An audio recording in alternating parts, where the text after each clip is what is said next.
Hello, and welcome to another IB Math speedrun with me, Vince.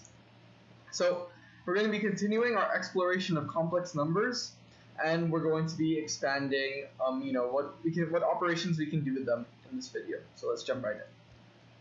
So, we covered adding complex numbers in the previous video, and we covered multiplying complex numbers by a real number, but now we need to get a bit more technical, and we need to cover multiplying two complex numbers together.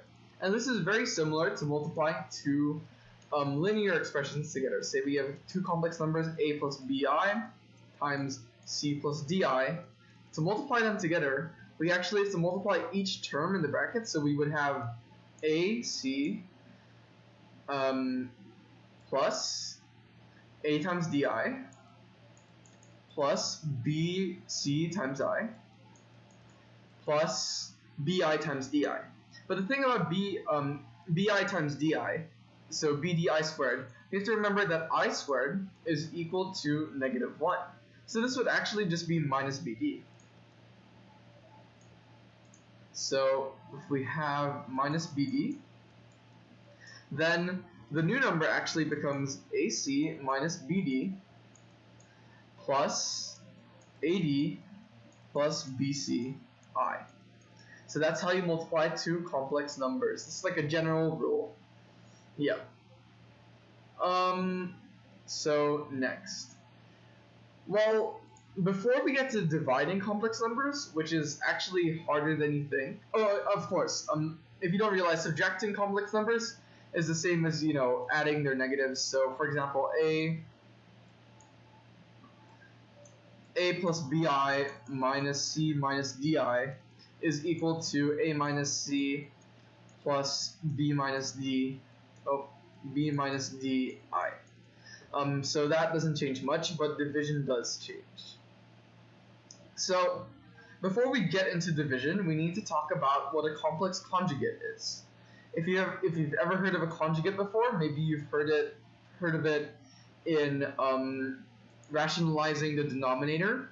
Well, it's if you take a complex number, say a plus bi, its complex conjugate, which we normally label as the asterisk, using the asterisk, is the exact same number, but with the sign of its imaginary part flipped around. So the complex conjugate of a plus bi is a minus bi.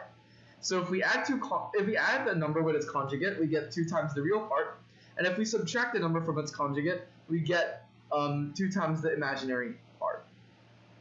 So yeah. So now we can get into division of complex numbers, and there's actually more than one way to do this. So the first way we can do it is using this complex. Actually, no. The first way we can do this is, say we have a number z2. And we want to divide it by z1, and we can set this is equal to z3. It's hard to divide a complex number. It's like asking yourself, to divide a plus bi over c plus di, what is this the result of this division? And it's clear that you can't really do it. So it's much easier to, if you have your two numbers, z2 over z1, and you need to find the result of the division, it's much easier to ask yourself, well, z2 is equal to z1 times what?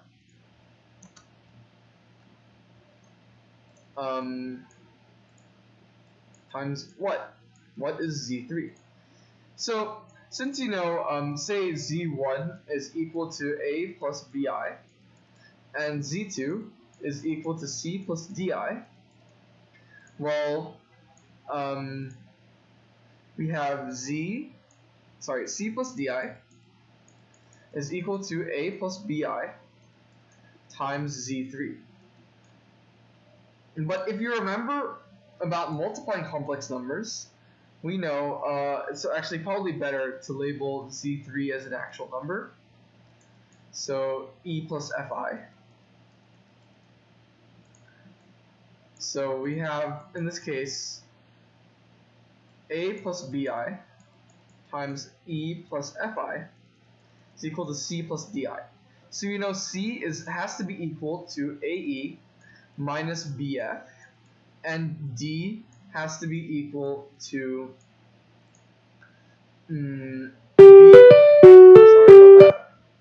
BE minus BE plus AF. And so by solving this system of linear equations, we can then solve for what E and F are, which are the divisor. So that's one way to do it, but there is another way to do it. So if we have, again, the same two numbers, say we have Z2 divided by Z1, and, well, actually, we know if we multiply the top and the bottom by the conjugate, we can have Z2 times the conjugate of Z1 over Z1 times its conjugate. And I think I forgot to say this, but if you multiply a number by its conjugate, you actually get the absolute value of the number squared. So in this case, we would get the absolute value of Z1 squared. And so it would be equal to this. So then we can divide the number properly, since this is just a real number and we can easily do real number division on an actual number.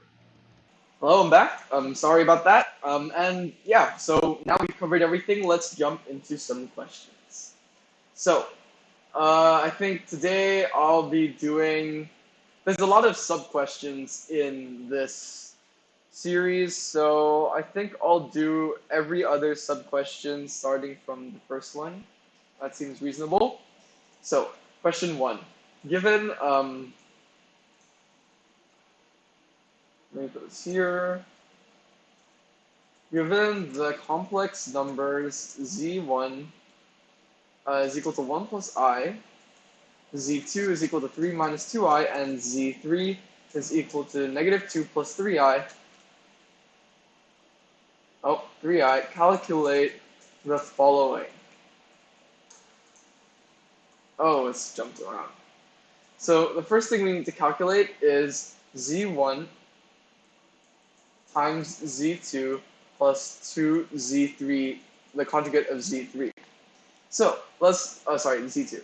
So first let's calculate Z1 times Z2. What's that? That's going to be 1 plus I, or I plus 1, times 3 minus 2I. So let's multiply this out. 1 times 3 is 3. 1 times negative 2 is negative 2I. I times 3 is 3. And then I times negative 2I is 2. Since I times I is negative 1 times 2 times negative 2 is 2. So we have 6 plus I. And then we have plus 2 times the conjugate of Z3. The conjugate of C3 is negative 2 minus 3I. So we have 2 times that. And so this will be equal to, if I can scroll down, this can be equal to 6 plus I minus 4 minus 6I. So this is equal to 2 minus 5I. So that is the final answer. So the next thing we need to calculate is Z1, it's in green, Z1 squared minus 3Z2 Z3. So Z1 squared is 1 plus I squared minus 3 times Z2, which is 3 minus 2I, times Z3, which is negative 2 plus 3I.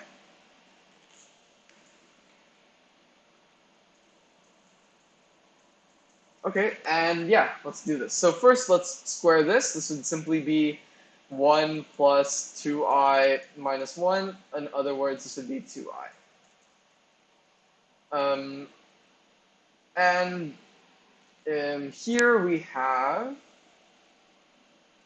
minus 3, and then let's multiply these two first. So this would be minus 6 plus 4I plus 9I plus 6, since minus 2 times 3 times minus 1. So this would be equal to minus 3 times, those actually cancel out, so it's just minus 3 times 13I. So this would be 2i minus 39i, which is equal to 37i, and minus 37i. And yeah, that is it. And so finally, we need to solve this 2z1 minus 4z2 of the conjugate of z2 over z3 times z2, z3 times the conjugate of z2. Okay, so let's expand this first. So this would be 2 times 1 plus I minus 4 times the conjugate of z2 is 3 plus 2i. Yeah, and then it's all over z3 times z2, which is negative 2 plus 3i. Oh, sorry, the conjugate of z2 times 3 plus 2i. So let's expand all of this first. So we have 2 plus 2i. 2 plus 2i minus 12 minus 8i over, and let's expand this to negative 6 plus 9i minus 4i plus, minus 6 again. So if we get these two numbers here, we have 2 minus 12 minus 10 minus 6i over minus 12 plus 5i. And so let's divide this. So I'm going to be using the method recommended in the textbook, which is to find the conjugate of this and multiply it by the top and the bottom. So we would have minus 10 minus 6i times minus 12 minus 5i all over minus 12, this would be minus 12 plus 5i times minus 12 minus 5i, which would be 2 times the real value, I believe. Sorry, 2 times the modulus squared. I believe that is correct. So, what's the modulus of minus 12 plus 5i? It's simply 13.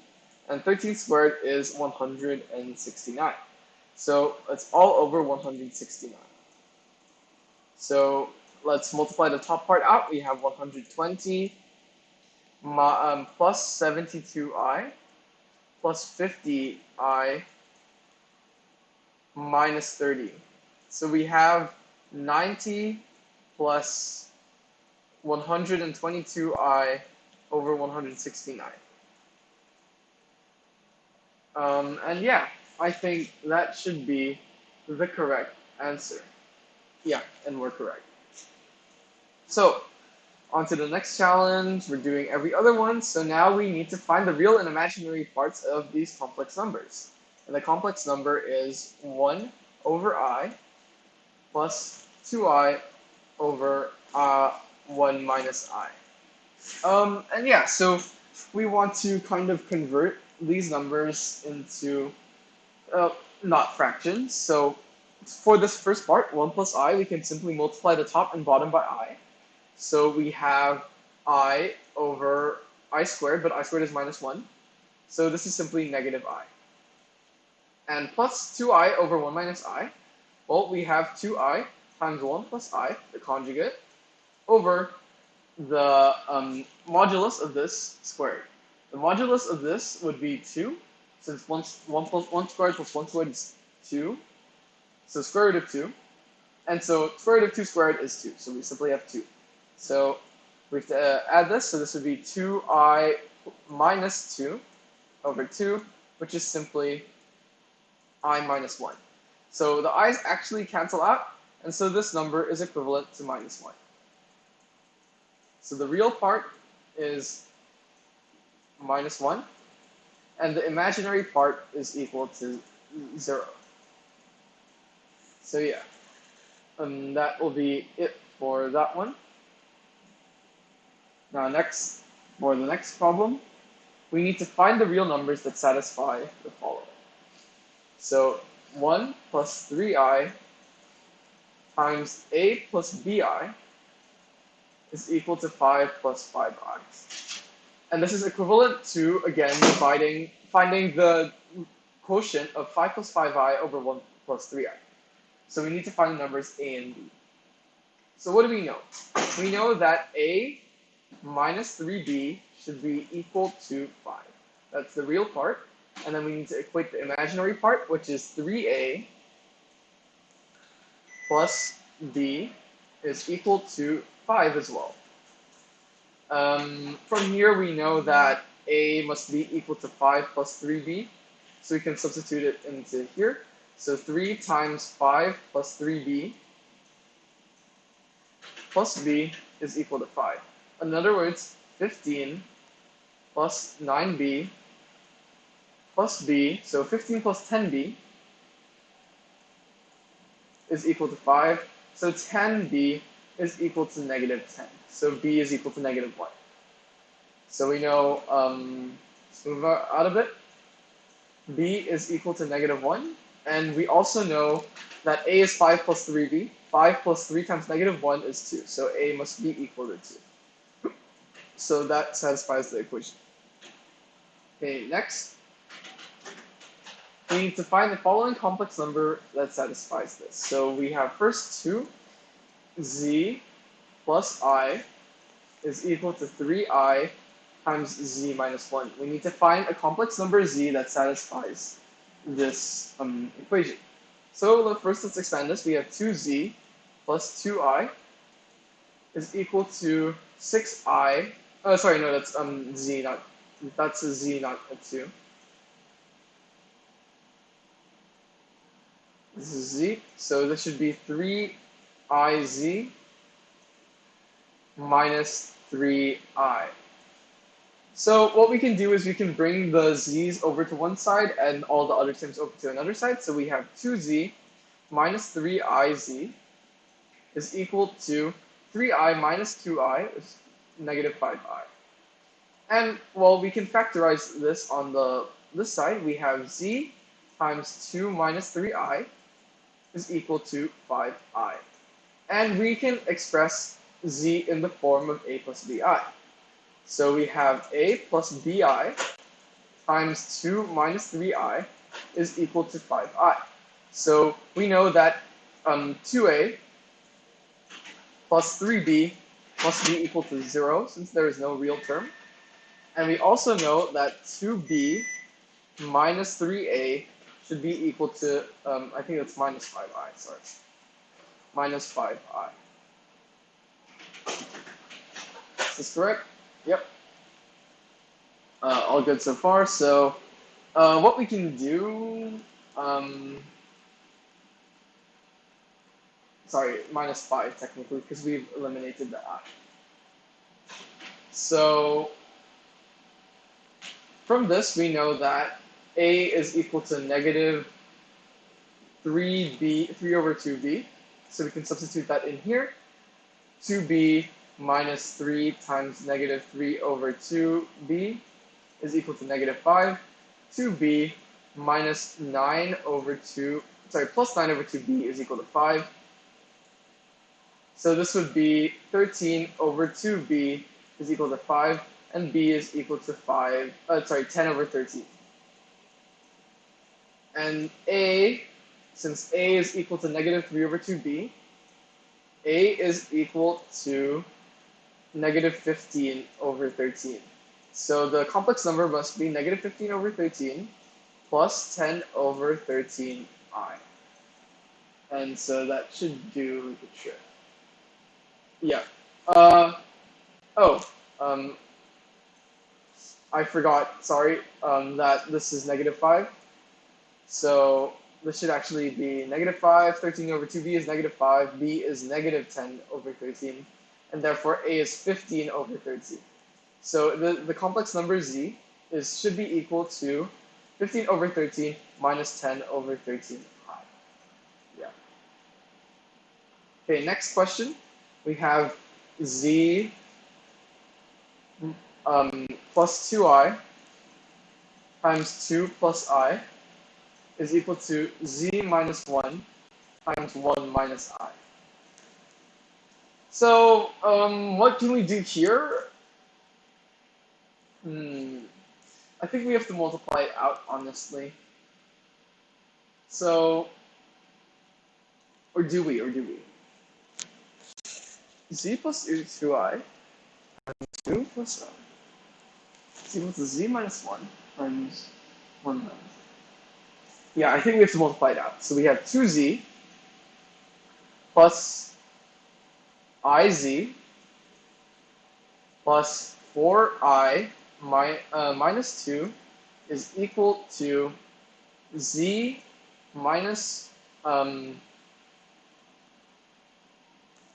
this is z minus 1 times 1 plus I, right? Yeah. Z minus zi minus 1 plus I. And so we can put terms on the same side. So let's put all the z terms on the left. So we have z plus 2iz is equal to, and let's put all the other terms on the right, we have 1 minus 3i. So we have arrived at, let's factor out z times 1 plus 2i is equal to 1 minus 3i. So let's factor z into a plus bi. A plus bi times 1 plus 2i is equal to 1 minus 3i.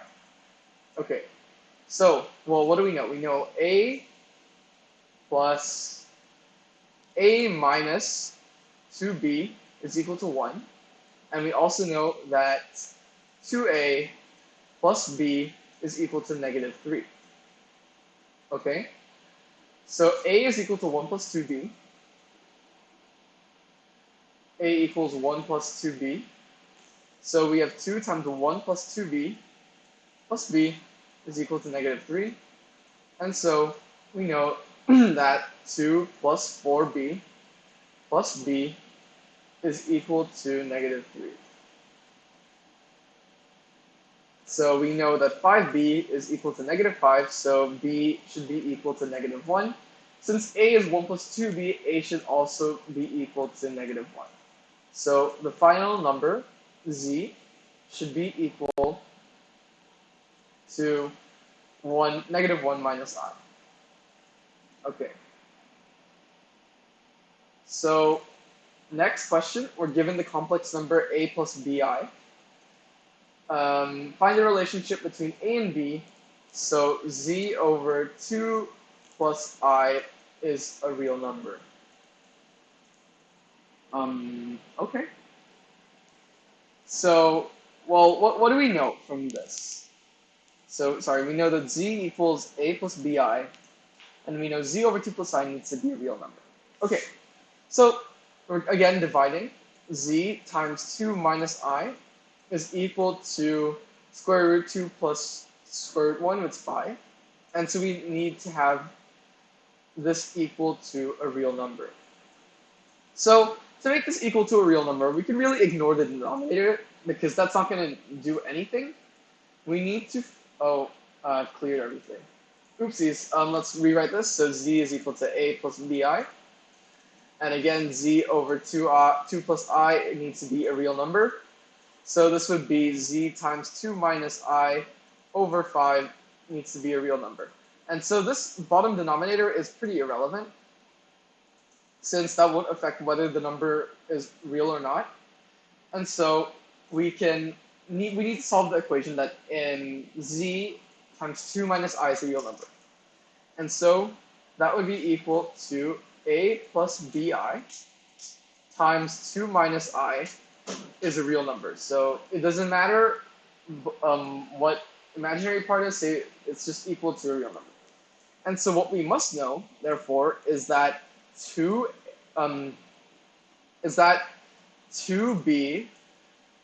minus a must equal 0, since this determines the imaginary number, and we need the imaginary part to be 0, so that is a real number. And I think that's it. I think we can just set it to that.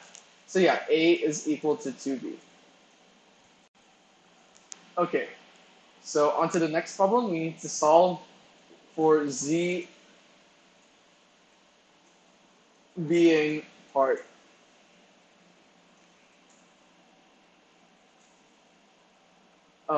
Z being the part of imaginary real number. Okay, so sorry.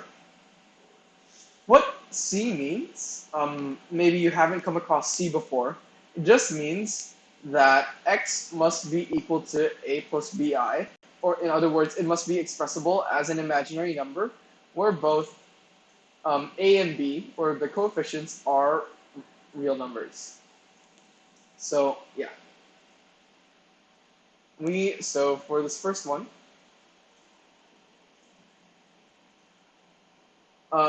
so C of course stands for complex numbers.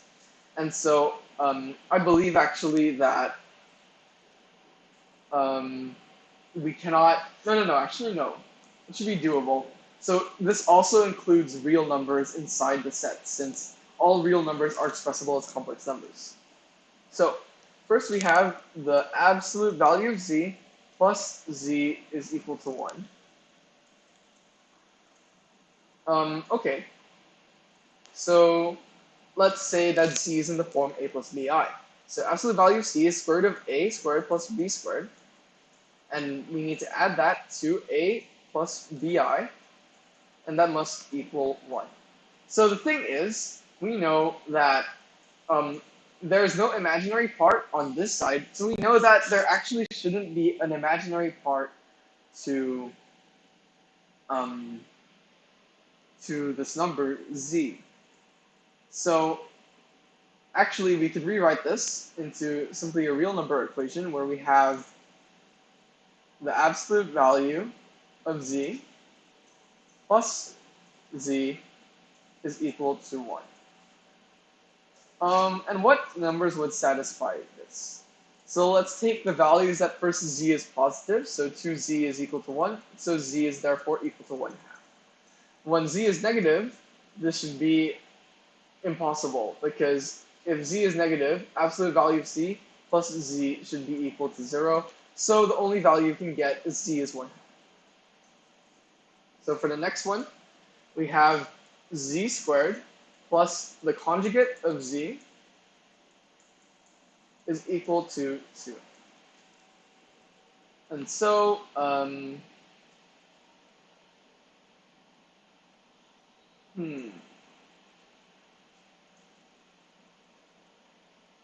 well, sorry, okay, sorry, I'm back. So we know that A plus BI squared plus A minus BI is equal to 2.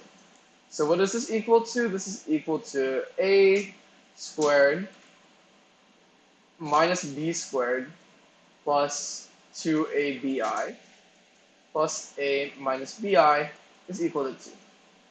So from this, we know that A squared plus A minus B squared must equal 2. And we also know that 2ABI minus BI is equal to 0. And so in this case, we actually know what A is, since we know 2ABI is equal to BI. So 2A must be equal to 1, so A is equal to 1/2. So plugging this into the top equation to find B, we have 1/2 squared plus 1/2 minus B squared is equal to 2. So we have 1/4 plus 1/2 minus B squared equals 2. Okay, sorry, I'm back. I've managed to figure out why, and it's because we actually made an error here. So what we should have done is, instead, we should have factored out BI, and we have BI times 2A minus 1 must equal 0. So we explored this case over here, where if A is equal to 1/2, and it doesn't work out, because we know 1/4, so more or less B squared must be equal to 1/4 plus 1/2 minus 2, 3/4 minus 2, which is equal to negative 5/4. And the thing is, b must be a real number. And we're not allowed to express the coefficients of a complex number as complex numbers themselves, so therefore this is not possible. So we need to actually consider the other case, which I forgot to consider, which is if bi is simply equal to 0. And this would be so if b equals 0. So if b equals 0, in this case we're only solving for real numbers again. We know that simply a squared plus a is equal to 2. And what cases are there for this is true? This is actually true, and let's make this into a quadratic so we can solve it. So this is a squared plus a minus 2 equal to 0. So we have a plus 2 times a minus 1. So the complex number z can either be equal to 2 or negative 1. Sorry, I meant negative 2 or 1. So 1 or negative 2.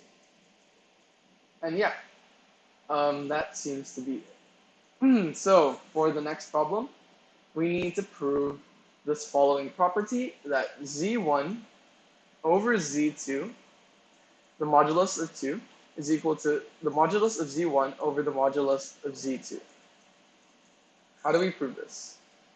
Hello, I'm back. Sorry, I had to do some stuff, and we'll be continuing on with chapter 3.2. So, question 7b, we need to prove that this equals this. So z1, the absolute value of z1 over z2 is equal to the absolute value of z1 over the absolute value of z2.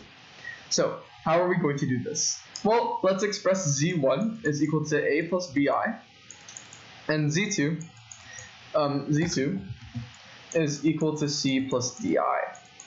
So we want to rewrite this. So, what's that? So we have z1 over z2, which we know is equal to z1 times the conjugate of z2 over z2 squared. And we need to write that as equal to z1 over z2. So this at the top would be a plus bi times c minus di over, well, z2 squared would just be c squared plus d squared. And getting the absolute value of that. And we need to prove that it's equal to the square root of a plus b squared, a squared plus b squared, over the square root of c squared plus d squared. So, rewriting this at the top, we have AC plus BD plus BC minus BCI minus ADI all over C squared plus D squared. So, and then we can rewrite this left side as A squared plus B squared over C squared plus D squared. So, what do we do now? Well, let's try factorizing this. So, sorry, I mean not factorizing it, but splitting it into real and imaginary parts, I guess. Maybe that would make sense. So AC plus BD over C squared plus D squared plus BC minus AD over C squared plus D squared. D squared? This is times I, right? So I guess we can re-express this in the form x plus yi. Or a plus bi, I mean x, but since we're already using a and b, it would be x plus yi. So the absolute value of this would simply be this squared plus this squared. The square root of that squared plus that squared, right? So there would be the square root of AC plus BD squared over C squared plus D squared squared plus this BC minus AD squared over C squared plus D squared squared. So what would this be? This would be A squared C squared plus 2ABCD plus B squared D squared. And then on the left side we would have plus B squared C squared minus 2ABCD plus A squared D squared. So these two would cancel out, and then we would get left with let's factor this out. A squared times C squared plus D squared. Oh, we would just get A squared plus B squared times C squared plus D squared. And then all over C squared plus D squared squared. And since these two are the same, we can cancel this out. Sorry, the square root of that, leaving us with A squared plus B squared over C squared plus D squared, which is exactly what we needed to prove it equal. So yeah, that's that question done. Now moving on to the final few questions. So we need to prove the following properties of complex numbers. First, the conjugate of z, the conjugate of the conjugate of z is equal to the original number. This one should be pretty straightforward. So the conjugate, say z is equal to a plus bi. Then the conjugate of z would be equal to a minus bi. And so the conjugate of z must be equal to a plus bi again, since we have to invert the imaginary part of the number again, leaving us with a plus bi. So next, we need to prove that z1 times z2, the conjugate of z1 times z2, is equal to the conjugate of z1 times the conjugate of z2. Okay, so I guess let's say z1 is equal to a plus bi, and z2 is equal to c plus di. So what do we have here? We have a plus c plus b plus di, and we're getting the conjugate of that. Oh, sorry, we're multiplying them together. Oopsies. So if we multiply them together, we should get ac minus bd plus adi plus bc plus adi. And so we need to prove the conjugate of that equals the conjugate of so the conjugate of z1 would be, of course, a minus bi, and the conjugate of z2 would be c minus di. So we need to prove that that equals ac plus bd minus ad plus bci. And this is pretty simple already, because the conjugate of this is simply ac minus bd plus oh, sorry, no, this would be minus bd on this side, because we have the two minus signs, and then we just flip the sign around over here, so this would become minus bc plus adi. So those two are equal, so we've proved that is correct. So finally, we need to prove that the absolute value of a complex number is equal to the absolute value of its conjugate, and this one's pretty simple. Say the number is a plus bi. Well, we know the absolute value of a plus bi is the square root of a squared plus b squared, and the conjugate, of course, is equal to a minus bi. And so we have a squared plus minus b squared. But minus b squared equals b squared, since minus times minus equals positive, so both would equal a squared plus b squared, so they're equal. Yeah, and that will be it for this speedrun. So I hope you enjoyed the speedrun. I hope you've learned a lot about more operations on complex numbers, and I hope to see you in the next speedrun.